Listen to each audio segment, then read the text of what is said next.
নমস্কার বন্ধুরা, আজকের গল্প লোভ আর প্রতিশোধের এক শিহরণ জাগানো কাহিনী। হাড় কাঁপানো শীতের রাতে ৬৫ বছরের অসহায় এক শাশুড়িকে তার নিজের ছেলে আর পুত্রবধূ বরফ ঠান্ডা জল ঢেলে স্নান করিয়ে অন্ধকার বেসমেন্টে বেঁধে রেখেছিল, শুধুমাত্র এই জন্য যে তিনি তার ৫০০ কোটি টাকার কোম্পানি তাদের নামে যেন লিখে দেন। মাসের পর মাস অকথ্য নির্যাতন সহ্য করার পর একদিন রক্তমাখা বুড়ো আঙ্গুলের ছাপ কাগজে নিয়ে গভীর রাতে তাকে বাড়ি থেকে বের করে দেওয়া হয়। ছেলে আর বৌমা ভেবেছিল এবার সব সম্পত্তি তাদের, আনন্দে তারা উৎসবও শুরু করে দেয়। কিন্তু পরদিনই সকালেই বাড়ির সামনে এসে থামে পুলিশ, সিবিআই আর ইডির একের পর এক গাড়ি। মুহূর্তের মধ্যে তাদের পায়ের তলা থেকে মাটি যেন সরে যায়। তারা জানতে পারে যে ৫০০ কোটি টাকার কোম্পানি তারা অমূল্য ধন ভেবেছিল, সেটাই আসলে তাদের মৃত বাবার রেখে যাওয়া এক ভয়ঙ্কর মৃত্যুকূপ।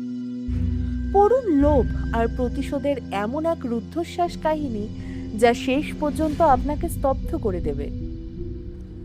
দক্ষিণ দিল্লির আভিজাত এলাকায় দাঁড়িয়ে থাকা ৫০ কোটির সেই তিনতলা প্রাসাদ বাইরে থেকে যেন স্বর্গের মতোই সুন্দর দেখাতো। সারা বাড়ি জুড়ে ছিল ঝকঝকে ইতালিয়ান মার্বেল, দেওয়ালে শোভা পাচ্ছিল লক্ষ লক্ষ টাকার দামি পেইন্টিং, আর হিটার চলার কারণে ডিসেম্বরের সেই কনকনে শীতেও গোটা বাড়ি ছিল আরামদায়ক আর উষ্ণ। এই প্রাসাদের মালিক ছিল সিদ্ধার্থ আর তার হাই সোসাইটির স্ত্রী নাতাশা। শহরের নামি দামি ম্যাগাজিনে তাদের ছবি ছাপা হতো পাওয়ার কাপল হিসাবে। বিলাসবহুল গাড়ি, ডিজাইনার পোশাক, অসংখ্য চাকর বাকর, কোনো কিছুতেই অভাব ছিল না তাদের জীবনে। কিন্তু একটা কথা তো সবাই জানে, লোভের কোনো শেষ নেই।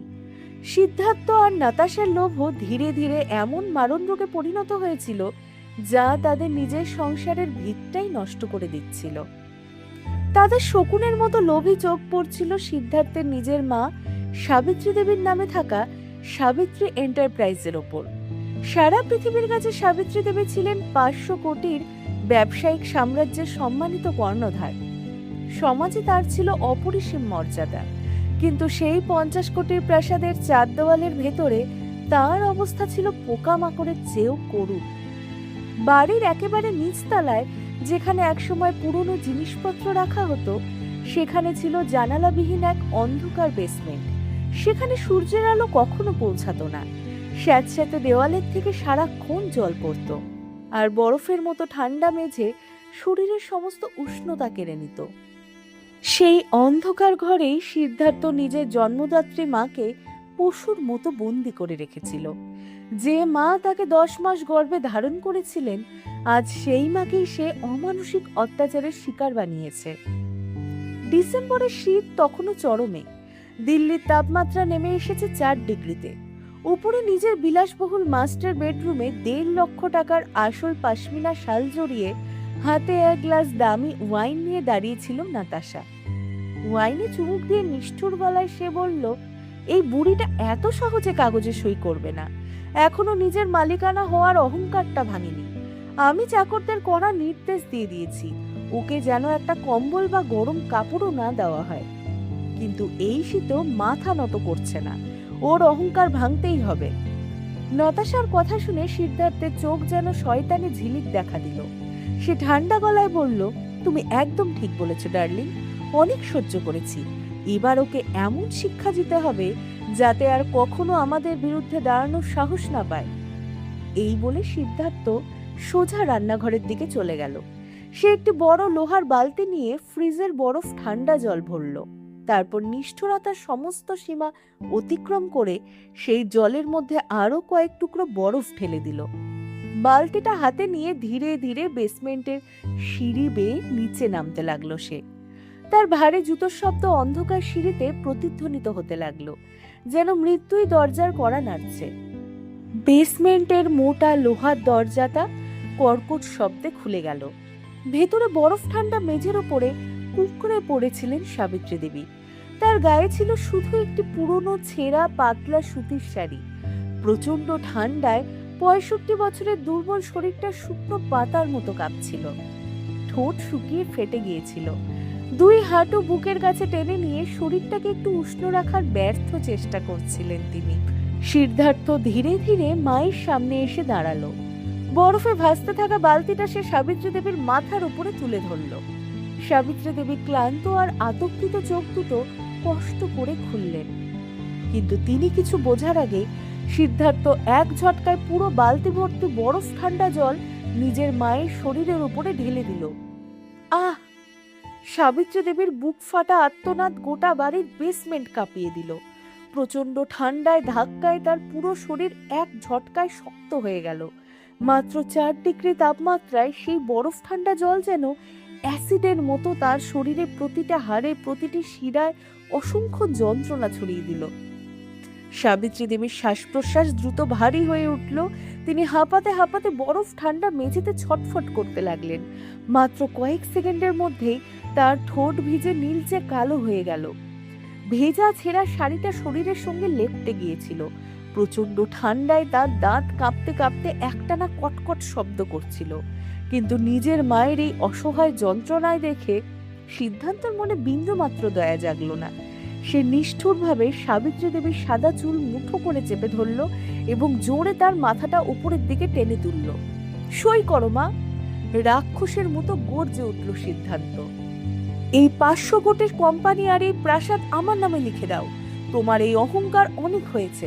আজ রাতের মধ্যে যদি কাগজে সই না করো, তাহলে শপথ করে বলছি পরের এই বালতিটা ঠান্ডা জল থাকবে না, থাকবে ফুটন্ত গরম তেল। তোমার শরীরের চামড়া পর্যন্ত ছাড়িয়ে দেব। কথা শেষ করেই সে ঝটকা মেরে মায়ের চুল ছেড়ে দিল। মুহূর্তেই সাবিত্রী দেবীর মাথা ধপ করে আবার ভেজা বরফ ঠান্ডা মেঝেতে আছড়ে পড়ল। ঠান্ডায় তার পুরো শরীর কাঁপছিল। শরীরে লেগে থাকা প্রতিটি জলের ফোঁটা যেন হাজার হাজার সূচের মতো বিচ্ছিল।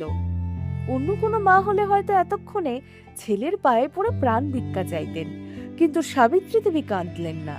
তার চোখে এক ফোঁটা জলও ছিল না। তিনি ধীরে ধীরে মাথা ঘুরিয়ে নিজের সেই নিষ্ঠুর ছেলের চোখের দিকে তাকালেন। ঠান্ডায় নীলচে হয়ে যাওয়া কাঁপতে থাকা ঠোঁটে যন্ত্রণার ছাপ ছিল না, বরং ধীরে ধীরে ফুটে উঠল এক অদ্ভুত শীতল আর রহস্যময় হাসি। সেই হাসি এতটাই শান্ত, এতটাই ভয়ঙ্কর ছিল যে এক মুহূর্তের জন্য সিদ্ধার্থ ভেতর থেকে শিউরে উঠল। মনে হচ্ছিল যেন সেই হাসি বলছে এই 500 কোটির টাকার খেলাটা সিদ্ধার্থ খেলছে না, বরং সে নিজেই এমন এক ভয়ঙ্কর মৃত্যুকূপের দাবার গুটি যা বহু বছর আগেই নিজের লোভী ছেলের জন্য তৈরি করে রেখেছেন সাবিত্রী দেবী। অন্ধকার স্যাঁতস্যাঁতে সেই বেসমেন্টে বন্দি অবস্থায় কাটাতে কাটাতে ইতিমধ্যে 2 মাস পেরিয়ে গেছে। বাইরের পৃথিবী জানতো সাবিত্রী দেবী নাকি তীর্থযাত্রায় গেছেন, কিন্তু সেই 500 কোটির সেই প্রাসাদের নিচে স্যাঁতস্যাঁতে বেসমেন্টে তার উপর যে নারকীয় অত্যাচার চলছিল তা কোনো দুঃস্বপ্নের থেকেও ভয়াবহ ছিল। দিনে মাত্র একবার তাকে শুকনো রুটি আর সামান্য বাসি জল খেতে দেওয়া হতো। অত্যাচার আর অনাহারে তার শরীর একেবারে হাড় সর্বস্ব হয়ে গিয়েছিল। ঠান্ডায় তার ঠোঁট নীল হয়ে গিয়েছিল আর সারা শরীরে ফুটে উঠেছিল অসংখ্য কালশিটে আর আঘাতের ছাপ। ডিসেম্বরে এক হাড় কাঁপানো রাত হঠাৎ করে বেসমেন্টের ভারী লোহার দরজাটা খুলে গেল। ভেতরে ঢুকলো সিদ্ধার্থ আর নাতাশা। নাতাশার গায়ে ছিল দামি কাশ্মীরি শাল, হাতে জ্বলছিল একটা মোটা মোমবাতি, আর সিদ্ধার্থের হাতে ছিল মোটা একটি ফাইল। ঘৃণা ভরা দৃষ্টিতে মায়ের দিকে তাকিয়ে সে বলল, কি মা, এখনো তোমার জেদ ভাঙলো না? সাবিত্রী দেবী মেঝেতে গুটিসুটি মেরেছিলেন। তিনি কোনো উত্তর দিলেন না। তার এই নীরবতায় নাতাশাকে সবচেয়ে বেশি বিরক্ত করত। নাতাশা ঠোঁট বাঁকিয়ে বলল, সিদ্ধার্থ, এই বুড়ি এত সহজে সই করবে না। এখনো নিজেকে মালকিন ভাবে। ওর এই অহংকার আমি একদম সহ্য করতে পারি না।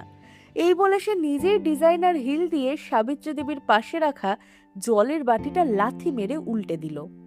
তারপর ধীরে ধীরে সাবিত্রী দেবীর একেবারে কাছে গিয়ে বসল। হাতে ধরে থাকা জ্বলন্ত মোমবাতিটা তার ঠান্ডায় অবশ হয়ে যাওয়া খালি পায়ের উপর ঠিক উপর করে ধরে নরম গলায় বলল, দেখি তো এই অহংকার গলতে থাকা মোমের মতো ঠিক গলে কিনা। এক চিলতে হাঁটিয়ে এসে সে মোমবাতিটা একটু কাত করে দিল।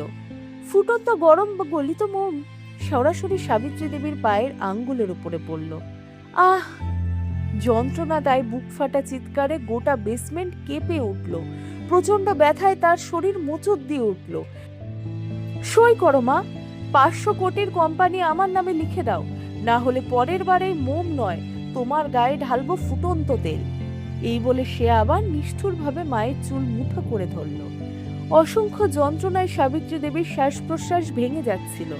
কাঁপতে থাকা অসহায় চোখে তিনি একবার ছেলের দিকে তাকালেন, তারপর ভাঙা ক্লান্ত কণ্ঠে বললেন, আন কাগজগুলো আন, সব তোর নামে করে দিচ্ছি, আমাকে আর মারিস না। লোভে সিদ্ধার্থের চোখ দুটো জ্বলে উঠল। তার আনন্দ যেন আর ধরে না। সে তাড়াতাড়ি পকেট থেকে একটি নীল কালি লাগানো ইঙ্কপ্যাড বের করলো। 500 কোটির কোম্পানি সব ব্যাংক অ্যাকাউন্টে এবং প্রাসাদের পূর্ণ ক্ষমতাপ্রাপ্ত পাওয়ার অফ অ্যাটর্নির কাগজগুলো মায়ের সামনে মেঝেতে বিছিয়ে দিল।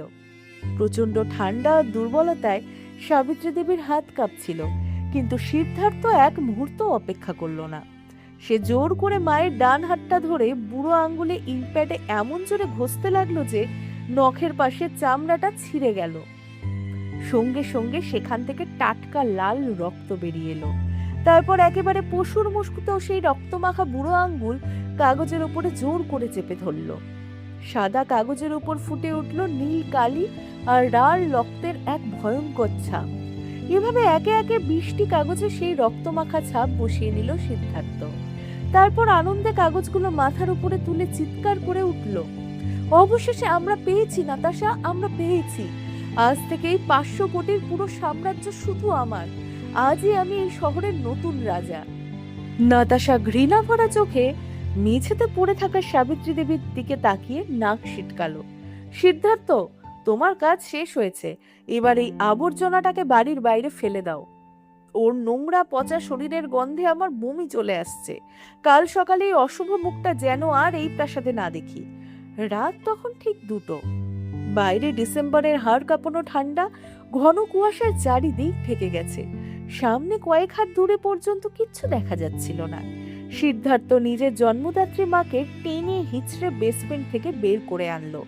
টানতে টানতে হলঘর পেরিয়ে মূল ফটকের সামনে নিয়ে এলো। সাবিত্রী দেবীর পা থেকে তখনও রক্ত ঝরছিল। ছেঁড়া সুতির শাড়িতে তিনি ঠান্ডায় কাঁপছিলেন। সিদ্ধার্থ প্রাসাদের বিশাল লোহার ফটক খুলতেই বাইরে থেকে বরফ শীতল বাতাসের ঝাপটা ভেতরে ঢুকে পড়ল। এক মুহূর্ত না ভেবে সে নিজের মাকে জোরে ধাক্কা দিয়ে রাস্তায় ফেলে দিল। সাবিত্রী দেবী মুখ থুবড়ে ঠান্ডা পিচের রাস্তার উপরে পড়ে গেলেন। সিদ্ধার্থ বিদ্রুপ করে বলল, এবার শহরের কোনো অনাথ আশ্রমে কিংবা নর্দমায় গিয়ে পচে মরো বুড়ি। এই প্রাসাদের দিকে আর কখনো ফিরেও তাকাবে না। ধাম! প্রচন্ড শব্দে লোহার ফটক বন্ধ হয়ে গেল। ভেতর থেকে একের পর এক তালা লাগিয়ে দিল সিদ্ধার্থ। কিছুক্ষণ পরেই প্রাসাদের ভেতরে বেজে উঠল তীব্র সঙ্গীত। সবচেয়ে দামি শ্যাম্পেনের বোতল খুলে রাত ভোর উৎসব করলো সিদ্ধার্থ আর নাতাশা। তাদের মনে হচ্ছিল আজ তারা পুরো পৃথিবী জয় করে ফেলেছে। কিন্তু সেই বিশাল প্রাসাদের মোটা দেওয়ালের বাইরে কুয়াশায় ঢাকা নির্জন রাস্তায় এমন কিছু ঘটতে শুরু করেছে যার সামান্য আভাসও পায়নি সে দুই লোভী নেকড়ে। গভীর রাতের নিস্তব্ধতায় বরফ ঠান্ডা রাস্তার উপরে পড়ে থাকা সাবিত্রী দেবী কাঁপতে থাকা শরীরটা হঠাৎ একেবারে স্থির হয়ে গেল। তার মুখ থেকে আর কোনো গোঙানি কান্না কিংবা যন্ত্রণার শব্দ ভেসে আসছিল না। মাটিতে পড়ে থাকতে থাকতেই তার ঠান্ডায় নীল হয়ে যাওয়া ঠোঁটের কোণে ধীরে ধীরে ফুটে উঠল এক অদ্ভুত শীতল আর রহস্যময়ী হাসি। তারপরে সেই ক্ষীণ হাসির মুহূর্তেই পরিণত হলো বিজয়ের এক ভয়ঙ্কর অট্টহাসিতে।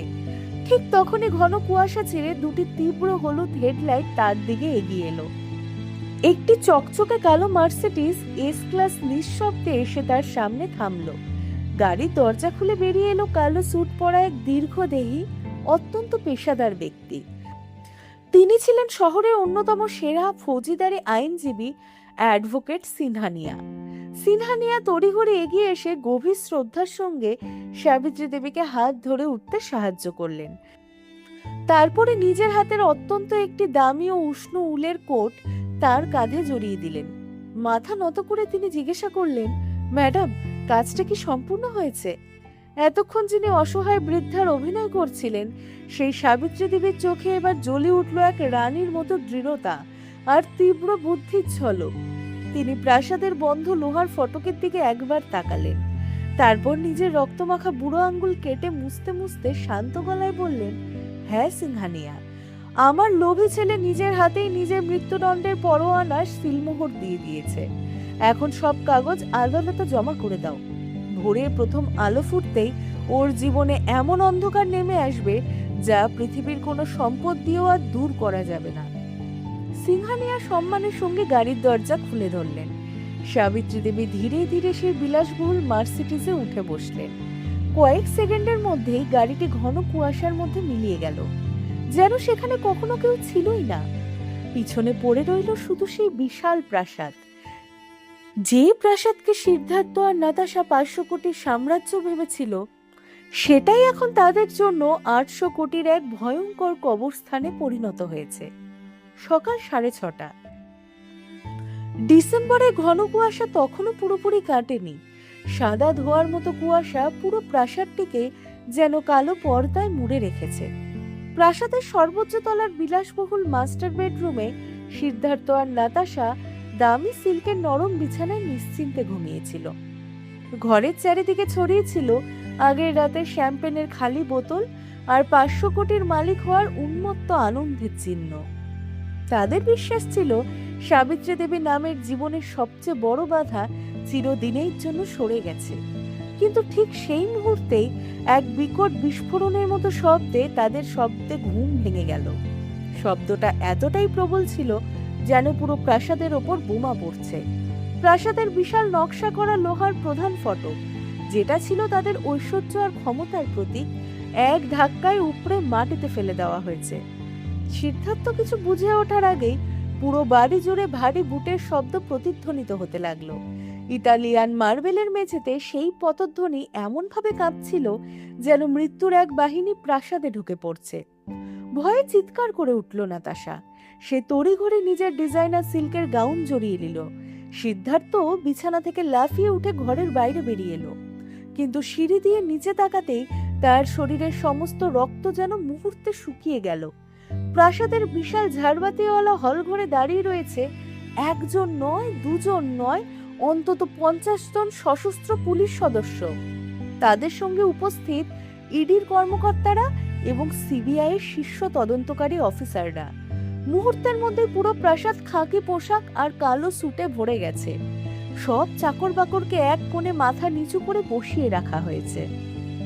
ঠিক তখনই বর্জ্য কণ্ঠে গর্জে উঠলেন সিবিআই এর senior officer, mister Siddharth Malhotra, আপনাকে গ্রেফতার করা হচ্ছে। তার কণ্ঠের কঠোরতা এমন ছিল যে গোটা প্রাসাদ কেঁপে উঠল, এমনকি ঝাড়বাতির কাঁচও যেন কাঁপতে লাগলো। সিদ্ধার্থের বুক ফরফর করছিল, তবুও তার অহংকার এখনো পুরোপুরি কাটেনি। কাঁপতে থাকা পা নিয়েও সে মুখে মিথ্যা দম্ভের মুখোশ পরে ধীরে ধীরে সিঁড়ি বেয়ে নিচে নামলো। নাতাশা ভয়ে তার পিছনেই লুকিয়েছিল। সিদ্ধার্থ গলা চড়িয়ে বলল, আপনারা জানেন আপনারা কোথায় দাঁড়িয়ে আছেন? এটা কি ধরনের অসভ্যতা? আপনাদের কাছে কি কোনো গ্রেফতারি পরোয়ানা আছে? আমি কোনো রাস্তার অপরাধী নই। আমি এই শহরের অন্যতম সম্মানিত ব্যবসায়ী। অনেক প্রভাব উঁচু পর্যন্ত পৌঁছায় আমার। আর গত রাতেই আমি 500 কোটির সাবিত্রী এন্টারপ্রাইজের একমাত্র মালিক হয়েছি। সিনিয়র অফিসার ঠান্ডা চোখে তার কথা শুনলেন। তারপর ঠোঁটে এক তাচ্ছিল্যের হাসি ফুটিয়ে হাতে ধরা আইনি নথির মোটা ফাইলটা সজোরে সিদ্ধার্থের মুখের দিকে ছুঁড়ে মারলেন। সেই কাগজগুলোই ছিল যেগুলোতে আগের রাতে সাবিত্রী দেবীর রক্তমাখা বুড়ো আঙ্গুলের ছাপ নেওয়া হয়েছিল। কাগজগুলো সিদ্ধার্থের মুখে আঁচড়ে পড়ে চারিদিকে ছড়িয়ে গেল। অফিসার বজ্রকণ্ঠে বললেন, এই 500 কোটির অভিশপ্ত কোম্পানির কারণেই আপনাকে গ্রেফতার করতে এসেছি। এই বলে তিনি সিদ্ধার্থের কলার এমন জোরে চেপে ধরলেন যে তার নিঃশ্বাস বন্ধ হয়ে আসতে লাগলো। রাগে অফিসারের চোখ লাল হয়ে উঠছিল। তিনি আদেশ দিলেন, হাত করা পড়াও এই প্রতারককে। দুজন পুলিশ সদস্য সঙ্গে সঙ্গে এগিয়ে এলো। তারা সিদ্ধার্থের 2 হাত পেছনে মুড়ে ঠান্ডা লোহার হাতকড়া পরিয়ে দিল। ক্লিক ক্লিক হাতকড়া সে ধাতব শব্দে পুরো প্রাসাদ আবারও কেঁপে উঠল।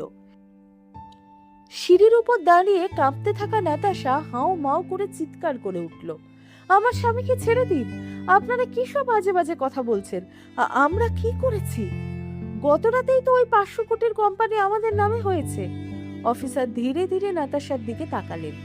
তার চোখে এমন এক নির্মম সত্যের ছায়া ছিল যা পরের মুহূর্তেই সিদ্ধান্ত আর নাতাশার সমস্ত অহংকার চূর্ণ বিচূর্ণ করে দিতে চলেছে। খেলা ইতিমধ্যেই ঘুরে গেছে। এবার শিকারী নিজেই ফাঁদে আটকে পড়েছে। বিশাল হলঘর জুড়ে এখন শুধু নাতাশার কাঁপতে থাকা নিঃশ্বাস আর পুলিশের ওয়্যারলেস সেটের কর্কশ শব্দ প্রতিধ্বনিত হচ্ছে। সিদ্ধার্থের হাতে থাকা হাতকড়া শক্ত হয়ে বসে গেছে, তবুও সে বিশ্বাস করতে পারছিল না। তার মনে হচ্ছিল হয়তো এটা কোনো ভুল বোঝাবুঝি, হয়তোবা তার মা শুধু নির্যাতনের অভিযোগ করেছেন। কিন্তু সিবিআই সিনিয়র অফিসার এবার নাতাশার দিকে তাকিয়ে ঠান্ডা গলায় বললেন, আপনারা কি করেছেন জানতে চান? নিজেদের হাতেই নিজেদের কবর খুঁড়েছেন, আর গত রাতেই সেই কবরের শেষ মাটিটাও আপনারা নিজেরাই আনন্দ করে চাপা দিয়েছেন। তিনি আবার সিদ্ধার্থের কবলার চেপে ধরলেন, এতটাই জোরে যে সিদ্ধার্থের পায়ের আঙ্গুল মাটি থেকে উঠে গেল। অফিসার তার মুখের একেবারে কাছে ঝুঁকে এসে ধীরে ধীরে বললেন, আপনার বাবাকে তো আপনি নিজের আদর্শ ভাবতেন। তিনি 10 বছর আগে 12টি জাতীয় ও আন্তর্জাতিক ব্যাংকের সিস্টেম হ্যাক করে 800 কোটি টাকার ঋণ তুলেছিলেন। সেই টাকা ব্যবহার করা হয়েছিল ভুয়ো কোম্পানি তৈরি করে অর্থ পাচার, সন্ত্রাস, অর্থ জোগাড় আর হাওয়াওয়ালা চক্র চালানোর জন্য। আপনার বাবা নিজের অপরাধের বিচার হওয়ার আগে হার্ট অ্যাটাকে মারা গিয়েছিলেন, কিন্তু আইন এখনো সব হিসাব ভুলে যায়নি।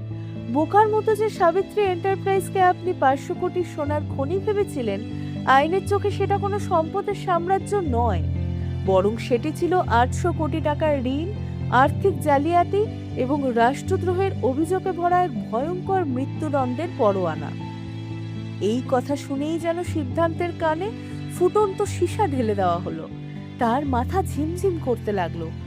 800 কোটি ঋণ, জালিয়াতি, রাষ্ট্রদ্রোহ, প্রতিটা শব্দ যেন বিশাল হাতুড়ির আঘাতের মতো তার মস্তিষ্কে আছড়ে পড়ছিল। কাঁপতে কাঁপতে সে বলল, এসব মিথ্যে। যদি কোম্পানির উপর এত ঋণ আর মামলা থাকতো, তাহলে পুলিশ এত বছর আমার মাকে গ্রেফতার করেনি কেন? মা এতদিন স্বাধীনভাবে কিভাবে ঘুরে বেড়ালো? সিবিআই অফিসার কোনো উত্তর না দিয়ে প্রবল ধাক্কায় তাকে মাটিতে ফেলে দিলেন। সিদ্ধার্থ হাঁটু গেড়ে ইটালিয়ান মাটির মেঝেতে পড়ে গেল। অফিসার ঘৃণভাবে বললেন, কারণ তিনি একজন মা ছিলেন সিদ্ধার্থ বাবু। আপনার মা বহু বছর ধরেই জানতেন কোম্পানিটা ভেতর থেকে সম্পূর্ণ দেউলিয়া হয়ে গেছে। যে কোনো দিন সিবিআই আর ইডির তদন্ত তার দরজায় পৌঁছে যাবে। তবুও তিনি সব অপরাধের দায়, সব আইনি ঝুঁকি আর 800 কোটি টাকার ঋণ নিজের নামেই রেখেছিলেন, শুধু যাতে আপনি নিরাপদে থাকতে পারেন। 10 বছর ধরে তিনি নিজের মাথার উপর 800 কোটি টাকার বোঝা নিয়ে বেঁচেছিলেন। প্রতিদিন এই ভয়ে কাটিয়েছেন কখন পুলিশ এসে তাকে নিয়ে যাবে, কিন্তু আপনার যেন কিছু না হয়, এই ছিল তার একমাত্র চিন্তা। যতদিন কোম্পানি তার নামে ছিল, ততদিন আপনি আইনের হাত থেকে নিরাপদ ছিলেন। এই সত্য শুনে নাতাশার দামি সিল্কের গাউন ঘামে ভিজে গেল। সে ধপ করে মেঝেতে বসে পড়ল। তার পুরো শরীর এমন ভাবে কাঁপছিল যেন সমস্ত সত্যি নিঃশেষ হয়ে গেছে। অফিসার মাটিতে ছড়িয়ে থাকা সেই কাগজগুলো বুটের ডগা দিয়ে তুলে নিলেন। সেগুলোই ছিল সেই নথি যেগুলোতে আগের রাত্রে সাবিত্রী দেবীর রক্তমাখা বুড়ো আঙ্গুলের ছাপ নেওয়া হয়েছিল।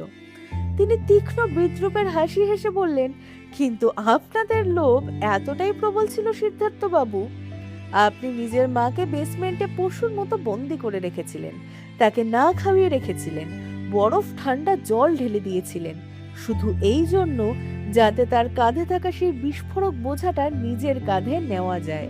আর গত রাতে আপনি জোর করে পুরো কোম্পানি, তার সমস্ত ঋণ, সব আইনি দায় আর এই প্রাসাদ নিজের নামে লিখিয়ে নিয়েছেন। মুহূর্তে সিদ্ধার্থের চোখের সামনে ভেসে উঠল গত রাতের সেই বিভীষিকা। সে যখন মায়ের গায়ে বরফ ঠান্ডা জল ঢালছিল, মোমবাতির আগুনে তার পা পুড়িয়ে দিচ্ছিল, তখন মা কাঁদেননি কেন, ভিক্ষা চাননি কেন, বরং হাসছিলেন কেন? এবার সে বুঝতে পারল সাবিত্রী দেবী নির্যাতনের শিকার হননি, তিনি ছিলেন এক ধৈর্যশীল শিকারী। নিঃশব্দে অপেক্ষা করছিলেন। কবে তার লোভী ছেলে নিজের হাতেই নিজের গলায় ফাঁসির দড়ি পরিয়ে নেবে। সিনিয়র অফিসার আবার বললেন, গত রাত 3টের মধ্যেই আপনার মায়ের আইনজীবী অ্যাডভোকেট সিনহানিয়া সমস্ত নথি বিশেষ ম্যাজিস্ট্রেটের সামনে আদালতে জমা দিয়েছেন। অভিনন্দন মিস্টার সিদ্ধার্থ মালহোত্রা। আজ সকাল 6টা থেকে আইনিভাবে আপনি 800 কোটি টাকার আন্তর্জাতিক ব্যাংক জালিয়াতি, অর্থ পাচার এবং রাষ্ট্রদ্রোহ মামলার প্রধান ও একমাত্র অভিযুক্ত। আর আপনার মা, তিনি এখন আইনিভাবে সম্পূর্ণ মুক্ত, নির্দোষ এবং নিরাপদ। এই কথাগুলো শুনে শুধু সিদ্ধার্থের পায়ের তলার মাটিই সরে গেল না, মনে হলো তার পুরো পৃথিবীটাই ভেঙে চুরমার হয়ে গেল। সে বুঝতে পারল সে মায়ের রক্ত ঝরায়নি, সেই রক্তমাখা বুড়ো আঙ্গুলের ছাপ দিয়ে নিজের সর্বনাশের আদর্শের সিল মেরেছে। গোটা হলঘর নীরব হয়ে গেল। শুধু শোনা যাচ্ছিল সিদ্ধার্থের ভাঙা শ্বাস আর নাতাশার উন্মাদের মতো কান্না। যারা গত রাত পর্যন্ত নিজেদের এই শহরের রাজা ভাবছিল, আজ সকালে তারা দেশের সবচেয়ে বড় অপরাধীর আসামির খাঁচায় দাঁড়িয়ে। পুলিশ, সিবিআই আর ইডি মুহূর্তের মধ্যেই 500 কোটির সেই প্রাসাদের প্রতিটা কোণা নিজেদের নিয়ন্ত্রণে নিয়ে নিল। গোটা বাড়িটাই এখন অপরাধের তদন্তের স্থান। একজন মহিলা পুলিশ অফিসার এগিয়ে এসে নাতাশার চুলের মুঠি ধরে টেনে তুললেন। কয়েক ঘন্টা আগেও যে নারী 1.5 লক্ষ টাকার পশমিনা শাল জড়িয়ে নিজের শাশুড়ির পায়ে গলিত মোম ঢালছিল, আজ তাকেই অপরাধীর মতো মেঝেতে টেনে নিয়ে যাওয়া হচ্ছে। তার ডিজাইনার সিল্কের গাউন এখন মাটিতে গড়াচ্ছে। চোখের জল আর ধেপড়ে যাওয়া কাজলে তার মুখটাকে ভয়ঙ্কর করে তুলছে। পুলিশ সিদ্ধার্থ আর নাতাশাকে অ্যারেস্ট করে লোহার ভ্যানে নিয়ে যেতে লাগলো। ইতিমধ্যে প্রাসাদের বাইরে জমে গেছে অসংখ্য কৌতূহলী প্রতিবেশী আর সংবাদ মাধ্যমের ক্যামেরা। হঠাৎ নাতাশা ঘুরে দাঁড়িয়ে হাত করা পড়া সিদ্ধার্থের মুখে থুতু ছুঁড়ে মারল। সে চিৎকার করে বলল, সব দোষ তোমার, তুমি একটা নির্বোধ। তোমার সেই পাগল মায়ের জন্য আজ আমার জীবন শেষ হয়ে গেল। আমাকে ছেড়ে দাও, আমি কিছুই করিনি। সে হাত পা ছুঁড়ে চিৎকার করতে লাগলো, কিন্তু মহিলা পুলিশ তাকে জোরে ধাক্কা মেরে বন্দি ভ্যানের ভেতরে তুলে দিলেন। সিদ্ধার্থের চোখ বিস্ফারিত হয়ে রইল। মুহূর্তের মধ্যেই তার 500 কোটির স্বপ্ন, এই শহরের রাজা হওয়ার অহংকার, সবকিছু বদলে গেল 800 কোটির ঋণ, অর্থ পাচার, রাষ্ট্রদ্রোহ আর আজীবন কারাবাসের দুঃস্বপ্নে। সে বুঝতে পারল সে নিজের মায়ের রক্ত ঝরায়নি, বরং নিজের ভবিষ্যৎকেই ধ্বংস করেছে। ঠিক সেই সময় যখন পুলিশ তাকে ভ্যানে তুলতে যাচ্ছিল, তার চোখ পড়ল রাস্তার ওপারে।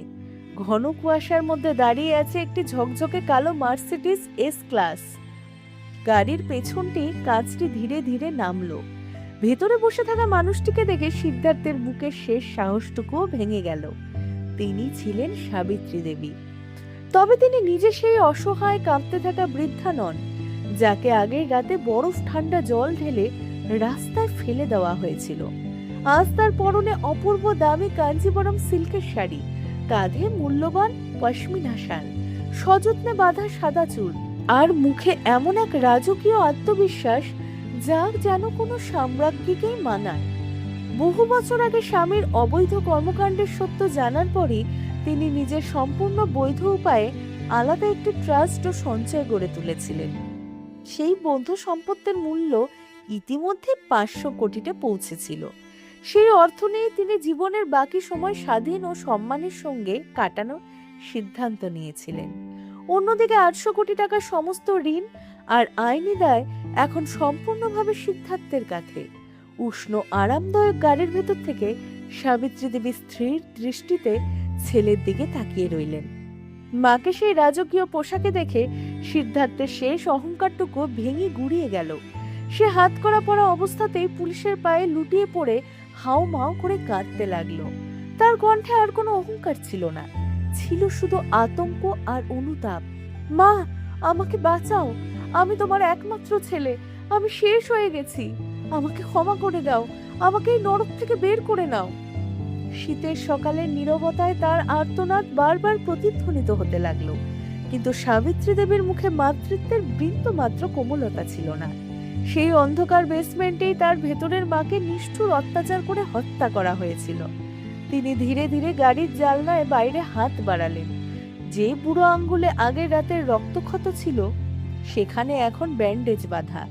একটুও কথা না বলে শুধু সেই ব্যান্ডেজ বাঁধা বুড়ো আঙ্গুল নাড়িয়ে তিনি ছেলেকে নিঃশব্দে বিদায় জানালেন। তার ঠোঁটে আবারও ফুটে উঠল সেই রহস্যময় শীতল হাসি। এরপর গাড়ির কাজ ধীরে ধীরে উঠে গেল। মার্সিডিজের ইঞ্জিন গর্জে উঠল। কয়েক মুহূর্তের মধ্যেই গাড়িটি ঘন কুয়াশার আড়ালে মিলিয়ে গেল, যেন মুক্ত আকাশের দিকে উড়ে যাওয়া এক স্বাধীন জীবনের প্রতীক। ঠিক তখনই ধাম, বন্দি ভ্যানের ভারী লোহার দরজা সজোরে বন্ধ হয়ে গেল। সিদ্ধার্থ আর নাতাশাকে নিয়ে ভ্যানটি ধীরে ধীরে দূরে চলে গেল। তাদের জীবনের সমস্ত অহংকার, লোভ আর নিষ্ঠুরতার শেষ অধ্যায় শুরু হলো সেখান থেকেই। নীলাম আর পবনের বিয়ে হয়েছে মাত্র 1 সপ্তাহ। দুজনই একই কোম্পানিতে চাকরি করত। পাশাপাশি কাজ করতে করতেই তাদের মধ্যে বন্ধুত্ব গড়ে ওঠে।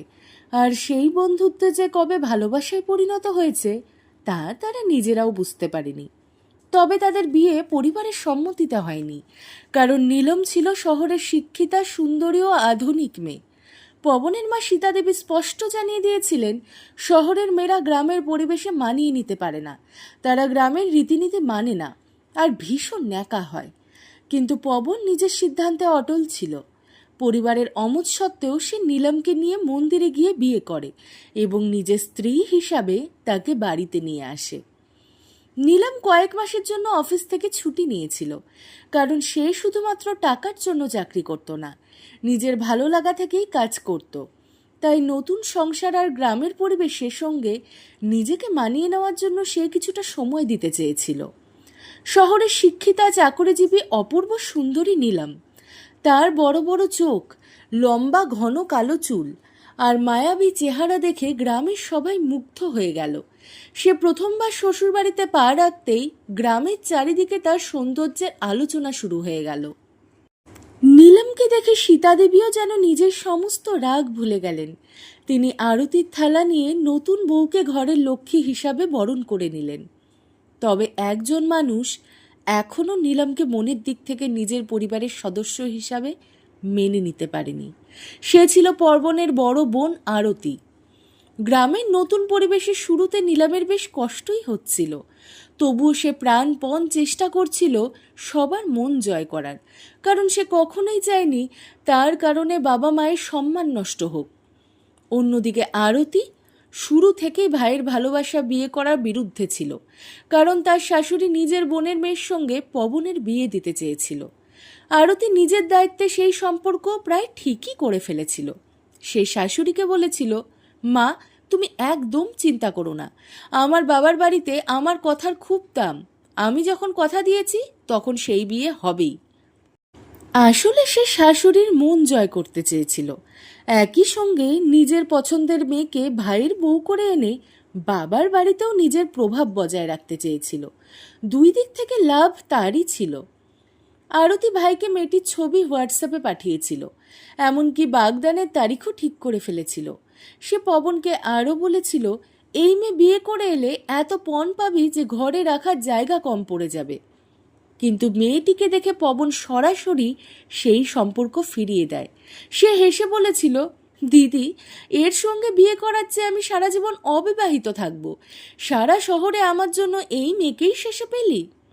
পবনের এই কথার পর থেকেই আরতি শাশুড়ি তার উপর ভীষণ রেগে যান, এমনকি পুরো সম্পত্তি তিনি বড় ছেলে বউয়ের নামে লিখে দিতে চান। এই খবর আরতির হৃদয়ে তীরের মতো বিঁধে যায়, যেন তার সারা শরীরে কেউ একসঙ্গে অসংখ্য সূঁচ ফুটিয়ে দিয়েছে। শ্বশুরবাড়িতে সম্মান তো পেলই না, উপরন্ত সম্পত্তি হাতছাড়া হওয়ার উপক্রম। সেই ক্ষোভ আর হিংসায় ধীরে ধীরে তার মনে আগুনের মতো জ্বলতে থাকলো। আরতি কিন্তু এই সব কিছুর জন্য নতুন বউ নীলমকেই দায়ী করতে শুরু করলো। নীলম ছিল বুদ্ধিমতী, শিক্ষিতা এবং আত্মবিশ্বাসী মেয়ে। আরতির মনে হতে লাগলো, নতুন বউ আসার পর থেকে ভাই শুধু নীলমের কথাই শুনবে, ফলে বাবার বাড়িতে তার গুরুত্ব একেবারে শেষ হয়ে যাবে। শ্বশুর বাড়িতে তো সে নিজের সম্মান আগেই হারিয়েছিল, এখন যদি বাবার বাড়িতেও তার প্রভাব শেষ হয়ে যায়, সেটা সে কিছুতেই মেনে নিতে পারছিল না। তাই সুযোগ পেলেই সে বাবার বাড়িতে এসে নীলমকে নানানভাবে অপমান করত। নিজের শ্বশুরবাড়িতে ফিরতে তার যেন আর মনই চাইত না। এরপর সে সীতাদেবীর কানে নীলমের বিরুদ্ধে লাগাতার বিষ ঢালতে শুরু করলো। মা, ওর উপর নজর রেখো। শহরের মেয়েরা খুব চালাক হয়। বেশি স্বাধীনতা দিলে যেমন আমার ভাইকে নিজের ইশারায় নাচাচ্ছে, তেমনই একদিন তোমাকেও নিজের নিয়ন্ত্রণে নিয়ে নিবে। তারপর তোমার মাথায় চড়ে সারা বাড়িতে রাজত্ব করবে। সীতাদেবী বললেন, কিন্তু বৌমা, তো আমার কাছে এমন মনে হয় না রে। আরতি সঙ্গে সঙ্গে উত্তর দিল, মা, শহরের মেয়েরা মিষ্টি কথা আর ঝরঝরে ইংরেজি বলে সবার মন জিতে নেয়, কিন্তু রান্না করতে বললেই শত রকম অজুহাত দেয়। তুমি খুব সহজ সরল মানুষ, ভুল করেও ওকে এই বাড়ির কর্ত্রী বানিও না, না হলে একদিন হাতে ভিক্ষার বাটি নিয়ে ঘুরতে হবে। সীতাদেবীও ধীরে ধীরে মেয়ের কথায় বিশ্বাস করতে শুরু করলেন। আরতি আবার বলল, আর একটা কথা মা, নীলমকে জিন্স টপ পরার স্বাধীনতা দেবে না। গ্রামের লোকেরা হাসাহাসি করবে। শুরু থেকেই ওকে কড়া হাতে নিয়ন্ত্রণে রাখো। তারপর ঠোঁটে ব্যঙ্গের হাসি নিয়ে বলল, কাল তো নিয়মের প্রথম রান্নার অনুষ্ঠান। দেখা যাবে ওর মা রান্না করতে শিখিয়েছে নাকি শুধু সাজগোজি করতে শিখিয়েছে। শহরের মেয়েরা আদৌ সংসার সামলাতে পারে কিনা কালই বোঝা যাবে। ভাই তো না ভেবেই ওকে বিয়ে করে এনে আমাদের মাথায় বসিয়ে দিয়েছে। আরতির কথায় সীতাদেবী পুরোপুরি প্রভাবিত হয়ে গেলেন। মা মেয়ে মিলে নীলমের বিরুদ্ধে একজোট হয়ে উঠলেন। আর সেখান থেকেই শুরু হলো সেই বাড়ির অশান্তির নতুন অধ্যায়। পরদিন খুব ভোরে সীতাদেবী নীলমকে ডেকে বললেন, বৌমা, অনেক আরাম হয়েছে। এতদিন তোমাকে রান্নাঘরের কোনো কাজ করতে বলিনি বলে ভেবো না, আমরা তোমার চাকর। আজ গ্রামের কয়েকজন মহিলা আমার বড় জায়ের দিদিকে দুপুরে খাওয়ার নিমন্ত্রণ করেছি। দুপুর 1টা বাজবার আগে সব রান্না শেষ হওয়া চাই। রান্নার তালিকা হাতে নিয়ে নীলমের মাথা ঘুরে গেল, কারণ বাবার বাড়িতে সে কোনোদিন এক গ্লাস জলও নিজে হাতে তুলে খায়নি। রান্না বলতে সে শুধু ম্যাগি, চাউমিন, পিৎজা আর কফি বানাতেই জানতো। কিন্তু আজ সীতাদেবী তাকে এক হাতে ডাল, বাটি চুরমা, রুটি সহ এত রকমের রান্না করতে বললেন। এত অল্প সময়ে একা একজন মানুষের পক্ষে এত সব আয়োজন করা প্রায় অসম্ভব ছিল। তালিকাটা দেখে নীলমের যেন মাথায় আকাশ ভেঙে পড়ল। বুকের ভেতরে অদ্ভুত এক অস্থিরতা কাজ করতে লাগলো, কারণ এই খাবারগুলো অনেকগুলো সে কোনোদিন খেয়েই দেখেনি। রান্না করা তো অনেক দূরের কথা। সীতাদেবী বললেন, কি বৌমা, সব রান্না করতে পারবে তো? নীলম কাঁপা গলায় বলল, হ্যাঁ মা, আমি সব করে ফেলব। মুখে আত্মবিশ্বাসের কথা বললেও ভেতরে ভেতরে সে ভীষণ ভয় পেয়ে গিয়েছিল। পবন অফিসে বেরিয়ে যাওয়ার পর নীলম টানা 3-4 ঘন্টা রান্নাঘরে দাঁড়িয়ে এক মুহূর্ত বিশ্রাম না নিয়ে রান্না করতে লাগলো। তার মাথায় তখন একটাই চিন্তা, আজ যেন মার সম্মান গ্রামের সবার সামনে নষ্ট না হয়, আমার ভুলের জন্য যেন তার মাথা লজ্জায় নত না হয়।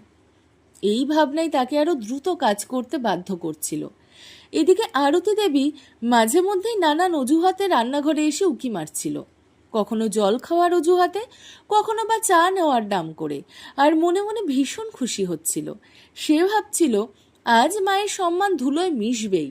শহরের এই মেয়েটা শুধু পিৎজা আর মোমো বানাতে জানে, রুটি ডাল বানানো ওদের জন্য সহজ কাজ নয়। দুপুর 1টা বাজতেই গ্রামের সব মহিলারা একে একে সীতাদেবীর বাড়িতে এসে হাজির হলেন। একজন হেসে বললেন, কি গো সীতা, আজ তোমার নতুন বউ এমন কি রান্না করছে যে আমাদের সবাইকে নিমন্ত্রণ করলে? সীতাদেবী হাসি মুখে বললেন, এসো দিদি, তোমাদের অপেক্ষাতেই তো ছিলাম। তারপর জোরে ডাক দিলেন, বৌমা, তাড়াতাড়ি খাবার পরিবেশন করো, সবাই এসে গেছে। নীলম যত্ন করে সবার থালায় ডাল বাটি, লুচি আর ক্ষীর পরিবেশন করতে লাগলো। এত সুন্দরভাবে সাজানো খাবার দেখে গ্রামের মহিলারা অবাক হয়ে বললেন, আরে, শহরের মেয়েটা এত কিছু রান্না করতে জানে নাকি? আরতিও সঙ্গে সঙ্গে ব্যঙ্গ করে বলল, আগে সবাই খেয়ে দেখুন, তারপর না হয় প্রশংসা করবেন। সবাই খাওয়া শুরু করলেন। খাবার মুখে দিয়েই কমলা কাকিমা সঙ্গে সঙ্গে থুতু ফেলে দিলেন। তিনি রেগে গিয়ে বললেন, এ কি রান্না করেছ তোমার বৌমা? আমাদের মেরে ফেলতে চাও নাকি? তরকারিতে এত ঝাল দিয়েছে যে মুখে রাখা যাচ্ছে না, আর ডালে এমনভাবে মশলা ঢেলেছে যে পুরো মশলা ভাসছে। কমলা কাকিমাকে সীতা দেবী খুবই সমীহ করতেন, তাই তিনি লজ্জায় একেবারে চুপ করে দাঁড়িয়ে রইলেন।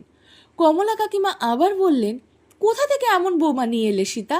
এই সুযোগে আরতি মুখ টিপে হেসে বলল, বড় মা, ও তো শহরের মেয়ে, আমার ভাইয়ের নিজের পছন্দে বিয়ে করা, রান্না বান্না ওর দ্বারা হবে কেন? এখন ভাই নিয়ে এসেছে, তাই আমাদেরই সহ্য করতে হবে। এরপর একে একে সব মহিলাই খাবারের থালা সরিয়ে উঠে দাঁড়ালেন। কারোর গলায় এক কোনা খাবারও নামল না। কমলা কাকিমা রাগ করে বললেন, আমাদের খাওয়ানোর জন্য ডেকেছিলে, না উপোস করিয়ে মারার জন্য? এখন বাড়ি গিয়ে আবার নিজের বউয়ের দিয়ে রান্না করাতে হবে। সীতাদেবী অসহায় গলায় বললেন, না দিদি, বসুন, আমি এখনই নতুন করে রান্না করে নিয়ে আসছি। কমলা কাকিমা হাত তুলে বললেন, থাক, আর দরকার নেই, তোমার আপ্যায়ন আজ ভালোভাবেই দেখলাম, এই খাবার তোমরাই খেও। এই বলে সবাই রাগে ফুঁসতে ফুঁসতে বাড়ি থেকে বেরিয়ে গেলেন। সবাই চলে যেতেই সীতাদেবীর রাগ আর সামলানো গেল না। তিনি চিৎকার করে বললেন, শোনো বৌমা, আমার বাড়ি থেকে বেরিয়ে যাও। এতদিনে যদি রান্না করতে না শিখে থাকো, তাহলে আগে বলনি কেন? অকারণে আজ গ্রামের সবার সামনে আমাকে অপমানিত করলে। তোমার মা কি এটাই শিখিয়েছে? চোখের জল নিয়ে নীলাম বলল, মা, আমি রান্না করার আগে নিজে চেখে দেখেছিলাম, তখন তো নুন ঝাল আর মশলা সবই ঠিক ছিল। আমি ইউটিউব দেখে রান্না করেছি। সীতাদেবী অবাক হয়ে বললেন, কি বললে? ইউটিউব দেখে? আরতি সঙ্গে সঙ্গে বলল, দেখলে তো মা, আমি তো আগেই বলেছিলাম, শহরের মেয়েরা শুধু ইংরেজি বলতে জানে, সংসার সামলাতে জানে না। মেয়ের কথা শুনে সীতাদেবীর মনে দৃঢ় বিশ্বাস জন্মালো যে নীলাম এই বাড়ির বউ হওয়ার যোগ্যই নয়।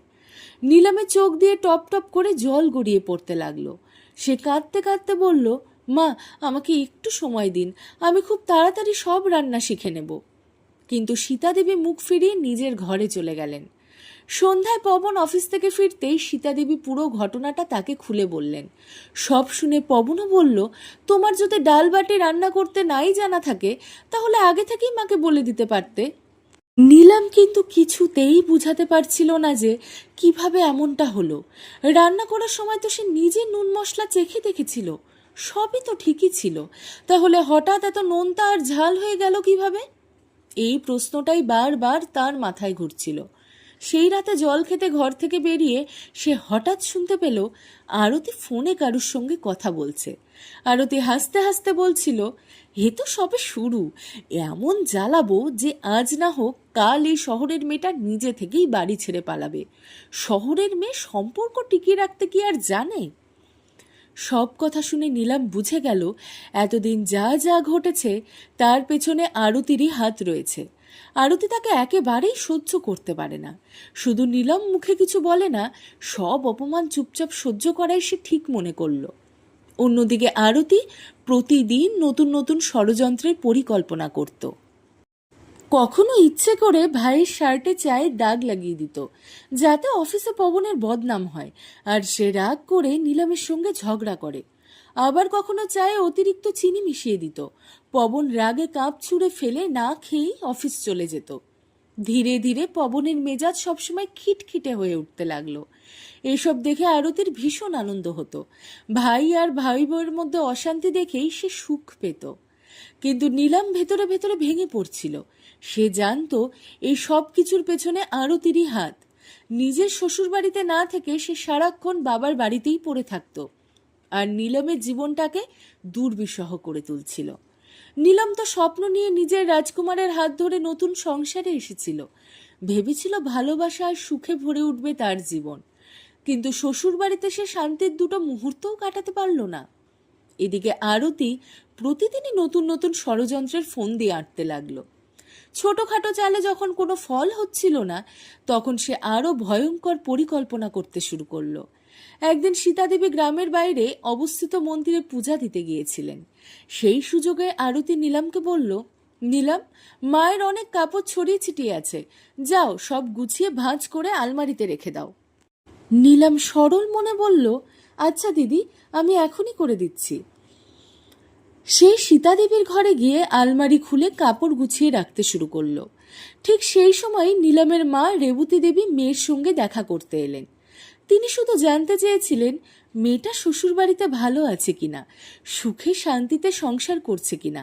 মা মেয়ে অনেকক্ষণ গল্প করলেন। সন্ধ্যা হয়ে এলে রেবতী দেবী বললেন, আমি কাল আবার আসব, তখন তোর শাশুড়ি মায়ের সঙ্গেও দেখা হয়ে যাবে। আমি পাশের গ্রামে এক আত্মীয়ের বাড়িতে 2-3 দিনের জন্য থাকতে এসেছি, তাই ভাবলাম তোর সঙ্গে একটু দেখা করে যাই। রাতে সীতাদেবী মন্দির থেকে ফিরে নিজের ঘরে ঢুকতেই হঠাৎ চিৎকার করে উঠলেন, হায় ভগবান, আমার সোনার কাকন কোথায় গেল? তার চিৎকার শুনে পবন আর আরতি দৌড়ে ঘরে এলো। পবন উদ্বিগ্ন হয়ে জিজ্ঞাসা করল, কি হয়েছে মা? সীতাদেবী কাঁদতে কাঁদতে বললেন, বাবা, আমার সোনার কাকনটা খুঁজে পাচ্ছি না। এটা তোর বাবার শেষ স্মৃতি ছিল। আলমারির লকারেও তালা ভাঙা। আমি নিজেই আলমারিতে কাকনটা রেখে গিয়েছিলাম, এখন আর খুঁজে পাচ্ছি না। আরতি সঙ্গে সঙ্গে বলল, মা, আজ পর্যন্ত আমাদের বাড়িতে কোনো দিন চুরি হয়নি। সোনা রূপো টাকা পয়সা সব খোলাই পড়ে থাকতো, এমনকি কোনো কাজের লোকও কোনো দিন হাত দেয়নি। কিন্তু এখন বাড়িতে একজন নতুন মানুষ এসেছে, বাকিটা তুমি নিজেই বুঝে নাও। ইচ্ছা করেই সে সন্দেহের তীর নিলামের দিকে ঘুরিয়ে দিল। সীতাদেবীর আগে ফুঁসতে ফুঁসতে রান্নাঘরে গিয়ে বললেন, নিশ্চয়ই তোর বউই চুরি করেছে। দেখ, আমি এতক্ষণ ধরে চিৎকার করছি, তবু একবারও ঘরে এলো না, দিব্যি রান্না করে যাচ্ছে। চোর কথাটা নিজের জন্য শুনে নিলাম যেন স্তব্ধ হয়ে গেল। মুহূর্তেই তার চোখে জল চলে এলো। সে কাঁপা গলায় বলল, না মা, আমি তোমার আলমারিতে হাতই দিইনি। আরতি সঙ্গে সঙ্গে বলল, নিলাম, আজ তুমি তো মায়ের ঘরে গিয়ে আলমারিতে কাপড় গুছিয়ে রেখেছিলে, তাই না? নিলাম উত্তর দিল, হ্যাঁ গিয়েছিলাম, কিন্তু আমি তো কোনো চুরি করিনি। আরতি তাচ্ছিল্যের সুরে বলল, তাহলে হয়তো তোমার মা। এর আগেই নিলাম রাগে চিৎকার করে উঠল, দিদি, যা বলার আমাকে বলো, কিন্তু আমার মায়ের দিকে আঙ্গুল তুলবে না। প্রয়োজন হলে সেই আঙ্গুল আমি ভেঙে দিতেও জানি। আরতি মায়ের দিকে তাকিয়ে বলল, দেখেছো মা, আগে মা মেয়ে মিলে চুরি করে, আর ধরা পড়লে উল্টে আমাদেরই চোখ রাঙাচ্ছে। সীতাদেবীও রেগে বললেন, আমাদের বাড়ি থেকে আজ পর্যন্ত একটা পয়সাও হারায়নি, আর যেদিন থেকে বউয়ের মা এলো সেদিনই চুরি হয়ে গেল। এত বড় সোনার কাকন কি নিজের পায়ে হেঁটে চলে যাবে? পবন শান্ত গলায় বলল, মা, কোনো প্রমাণ ছাড়া কাউকে দোষ দেওয়া ঠিক নয়। হয়তো কোথাও রেখে ভুলে গেছো। আগে ভালো করে পুরো ঘরটা খুঁজে দেখো। তারপর সে দৃঢ়ভাবে বলল, শাশুড়ি মা এমন নিচু কাজ করতে পারেন না। হয়তো অর্থের দিক থেকে তারা আমাদের মতো সচ্ছল নন, কিন্তু তাই বলে চোর নয়। আর নীলমকে আমি খুব ভালো করে চিনি। পবনের কথা শুনে আরতি ব্যঙ্গ করে হেসে বলল, বাহ, বউ আসতেই তুই তো একেবারে বউয়ের গোলাম হয়ে গেলি রে। কতবার বলেছিলাম আমার পছন্দের মেয়েটাকেই বিয়ে কর। সে এত পণ নিয়ে আসতো যে সোনা রাখার জায়গা থাকতো না, কিন্তু তুই কি পেলি? একটা চোর। তারপর আবার বলল, তুই ওকে চিনিস বা কতদিন? মাত্র 2-3 বছর। এত বড় বড় কথা কিভাবে বলছিস? একটু নিজের মাথা খাটা ভাই। নীলম ছাড়া এই বাড়িতে নতুন আর কে এসেছে? নিশ্চয়ই মা মেয়ে মিলে সব করেছে। কিন্তু পবন এসব কথা একেবারেই বিশ্বাস করল না। সে কোনো উত্তর না দিয়ে নিজের ঘরে চলে গেল। সারা রাত নীলমের চোখে ঘুম এলো না। সে শুধু কাঁদতেই থাকলো। আর ওদিকে নিজের ঘরে পায়চারি করতে করতে আরতি ভাবছিল, না, এভাবে হবে না, এবার আরো বড় খেলা খেলতে হবে। পরদিন সকাল থেকে সে সুযোগের অপেক্ষায় রইল। রেবতী দেবী মেয়ের সঙ্গে দেখা করতে আসতেই আরতি চুপিসারে সীতাদেবীর মঙ্গলসূত্র লুকিয়ে ফেলল। সেদিনও বাড়িতে ভয়ঙ্কর অশান্তি হলো। সীতাদেবী এতটাই ভেঙে পড়েছিলেন যে মুখে এক গ্রাস খাবারও তুলতে পারছিলেন না। তৃতীয় দিন সকালে রেবতী দেবী শহরে ফিরে যাওয়ার আগে শেষবারের মতো মেয়ের সঙ্গে দেখা করতে এলেন। তখনই সীতাদেবী তার উপর ঝাঁপিয়ে পড়লেন, আপনি রোজ রোজ আমাদের বাড়িতে কেন আসেন? নিজের মেয়েকে চুরি করা শেখাতে? এটাই কি আপনার শিক্ষা? আমার গয়না আর টাকার উপরে আপনাদের নজর, তাই প্রতিদিন কোনো না কোনো অজুহাতে মেয়ের শ্বশুর বাড়ি চলে আসেন। বলুন তো, কোন মা রোজ রোজ বিবাহিত মেয়ের বাড়িতে আসে? রেবতী দেবী শান্ত গলায় বললেন, বেয়ান, আমি এমন নিজ কাজ কখনো করতে পারি না। আমি তো পাশের গ্রামে এক আত্মীয়ার বাড়িতে এসেছিলাম, তাই ভাবলাম এখানে যখন এসেইছি মেয়ের সঙ্গেও একটা বার দেখা করে যাই। আমার ছেলে রোজগার করে, টাকার কোনো অভাব নেই আমাদের। কিন্তু আরতি বিদ্রুপের সুরে বলল, হ্যাঁ, তো দামি গয়না দেখলে বড় বড় ধনীদেরও লোভ জেগে যায়। অপমান সহ্য করতে না পেরে রেবতী দেবী কাঁদতে কাঁদতে চলে গেলেন। যাওয়ার আগে সীতাদেবী বলে দিলেন, আজ থেকে আপনাকে আর আমাদের বাড়িতে আসতে হবে না। আপনার সঙ্গে আপনার মেয়ের সম্পর্ক আজ এখানেই শেষ। এই কথা শুনে নীলামের ওপরে যেন দুঃখের পাহাড় ভেঙে পড়ল। সে মনে মনে ভাবতে লাগলো, আসল চোরটা কে? কেন সবাই আমাকে, আমার মাকে চোর ভাবছে? আমার নামে অপবাদ লাগালে আমি সহ্য করতে পারি, কিন্তু আমার নির্দোষ মায়ের দোষটা কোথায়? এবার নীলাম সত্যিটা সামনে আনতে দৃঢ় প্রতিজ্ঞ হলো। সে ভাবল যে চোর এতদিন বুদ্ধিমান সেজে ঘুরে বেড়াচ্ছে, তাকে আমি একদিন না একদিন ধরেই ছাড়ব। দুদিন শান্তিতে কাটল। তৃতীয় দিন আবার সীতাদেবীর কান্নার শব্দে পুরো বাড়ি কেঁপে উঠল। এবার তিনি পবনের সামনে বুক চাপড়ে কাঁদতে কাঁদতে বললেন, চোর তোর বই, চোর আমাদের বাড়ির মধ্যেই আছে, আর আমরা বাইরে খুঁজে বেড়াচ্ছি। দুবার গয়না চুরি করে নিজের মায়ের হাতে তুলে দিয়েছে, এবার নিজেই সব হারিয়ে ফেলছে। আমি আর সহ্য করতে পারছি না। পুলিশ ডাক, পুলিশই সব সত্যি বের করবে, না হলে এভাবে একদিন আমাকে সব লুটে যেতে হবে। এবার আমার বংশ পরম্পরায় পাওয়া রানীহারটাও চুরি হয়ে গেছে, ওটাই ছিল আমার শ্রেষ্ঠ স্মৃতি। আরতি সঙ্গে সঙ্গে বলল, মা তুমি বললে আমি এখনই পুলিশে ফোন করি, তুমি শুধু কেঁদো না মা। এরপর সীতাদেবী আবারও নীলামের বিরুদ্ধে অভিযোগ তুলে বললেন, আমি বলছি আগে বউয়ের ঘর তল্লাশি করা হোক। সীতাদেবী বারবার বলতে লাগলেন, আমার সব গয়না কোথায় যাচ্ছে, কে চুরি করছে? এরপর আরতি, পবন আর সীতাদেবী একসঙ্গে নীলামের ঘর তল্লাশি করতে গেলেন। সীতাদেবী আলমারি খুলে একের পর এক কাপড় মেঝেতে ছুঁড়ে ফেলতে লাগলেন। ড্রেসিং টেবিল, ড্রয়ার সব জায়গায় খোঁজা হলো, কিন্তু কোথাও কোনো গয়না পাওয়া গেল না। ঠিক তখনই আরতি বলল, মা 1 মিনিট, খাটের নিচেও একবার দেখে নাও, কে জানে ওখানে লুকিয়ে রেখেছে কিনা। আরতি খাটের নিচে উকি দিতেই একটা বাক্স দেখতে পেল। বাক্সটা খুলতেই সবার চোখ কপালে উঠে গেল। সেই বাক্সেরই ভেতরে ছিল সীতাদেবীর পরম্পরায় পাওয়া রানীহার। আরতি সঙ্গে সঙ্গে চিৎকার করে উঠল, দেখেছো মা, আমি আগেই বলেছিলাম তোমার বউই চোর, দেখো রানীহারটা এখানেই লুকিয়ে রেখেছে। তারপর সে আবার বলল, মা এবার ওকে জিজ্ঞাসা করো সোনার কাকন আর মঙ্গলসূত্র কোথায়, নিশ্চয়ই সেগুলোও নিজের মায়ের হাতে তুলে দিয়েছে, তাই তো বাড়িতে নেই। সব কিছু দেখে নীলাম যেন পাথর হয়ে গেল। তার পায়ের তলা থেকে মাটি সরে গেল। সে কিছুতেই বুঝতে পারছিল না গয়নাটা ঘরে এলো কিভাবে। সে নির্বাক হয়ে দাঁড়িয়ে রইল। আরতি বিদ্রুপ করে বলল, দেখলি তো ভাই, এখন কি তোর বউয়ের উপর বিশ্বাস আছে? এই দৃশ্য দেখে পবনের মনও সন্দেহ জন্মাতে শুরু করলো। সে নিজের চোখকেই যেন বিশ্বাস করতে পারছিল না। এদিকে আরতি আর সীতাদেবী একসঙ্গে চিৎকার করতে লাগলেন, পুলিশ ডাকো, আজই সব সত্যি বেরিয়ে আসবে, দেখো কেউ কিচ্ছু বলছেও না, এতদিন কি সুন্দর নাটক করছিল। আরতি আরো জোরে চিৎকার করতে লাগলো, পুলিশ ডাকো, পুলিশ ডাকো। হঠাৎ নীলাম জোরে হাততালি দিয়ে বলল, হ্যাঁ অবশ্যই পুলিশ ডাকো, আমিও দেখতে চাই আসল চোরটাকে। আরতি অবাক হয়ে বলল, চুরি করে আবার পুলিশও ডাকতে বলছো? নির্লজ্জতারও একটা সীমা আছে। নীলাম শান্ত কিন্তু দৃঢ় কণ্ঠে বলল, পবন, আমাকে ফাঁসানো হচ্ছে, আমি মার কোনো গয়না চুরি করিনি, আর আমার মাও নির্দোষ। সেদিন মা কাঁদতে কাঁদতে এই বাড়ি থেকে চলে গিয়েছিল।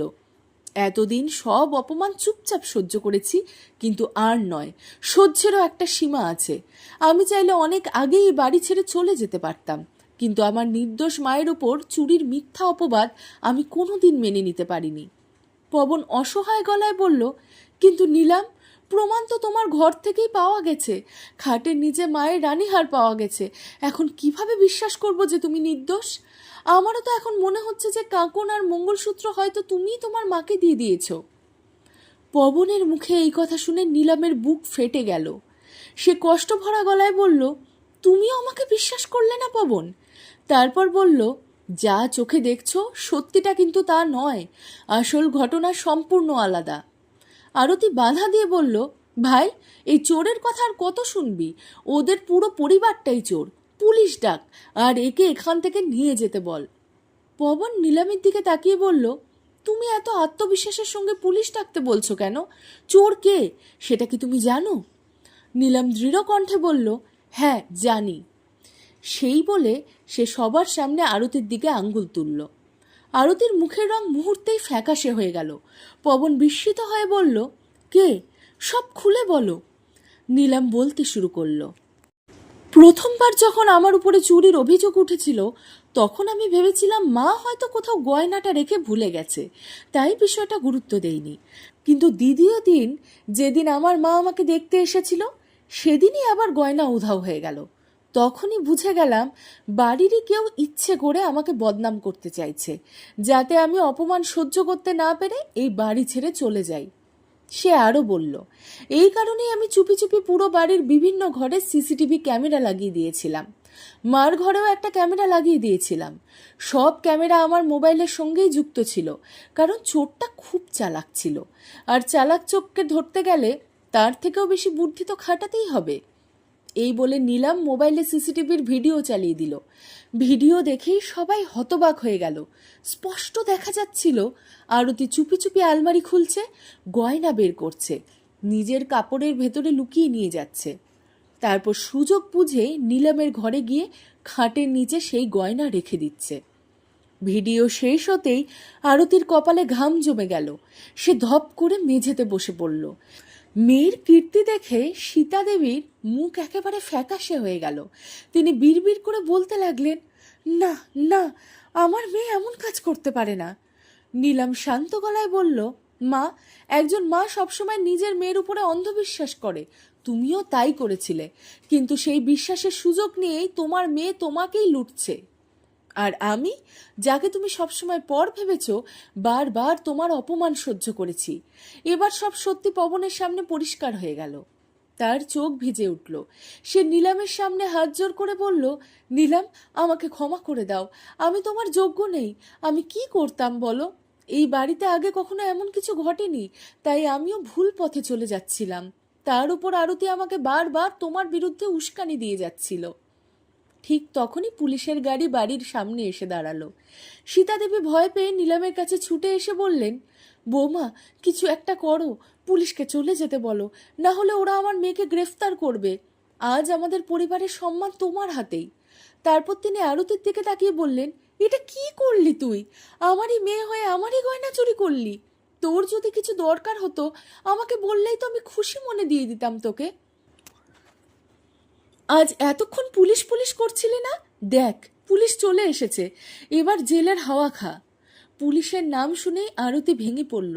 সে মায়ের পা জড়িয়ে ধরে কাঁদতে কাঁদতে বলল, মা, আমাকে ক্ষমা করে দাও, আমি ভুল করে ফেলেছি। প্লিজ পুলিশকে চলে যেতে বলো। আমার পুরো জীবন শেষ হয়ে যাবে, আমি কারুর সামনে মুখ দেখাতে পারবো না। এতক্ষণ নীলাম চুপচাপ সব দেখছিল। তখন সীতা দেবী নীলামের দিকে তাকিয়ে বললেন, বৌমা, সবচেয়ে বড় ভুলটা আমারই হয়েছে। আমার মেয়ের কথায় আমি তোমাকে বিশ্বাস করিনি, কিন্তু আজ বুঝছি তোমার কাছে সবচেয়ে বড় অপরাধী ওই।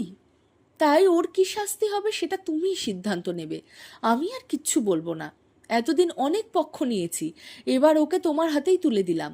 আরতি কাঁদতে কাঁদতে বলল, নীলাম, প্লিজ আমাকে ক্ষমা করে দাও, আমি আর কোনোদিন এমন ভুল করব না। নীলাম কিছুক্ষণ চুপচাপ আরতির দিকে তাকিয়ে রইল। আজ আরতির মুখে না ছিল অহংকার, না ছিল দম্ভ।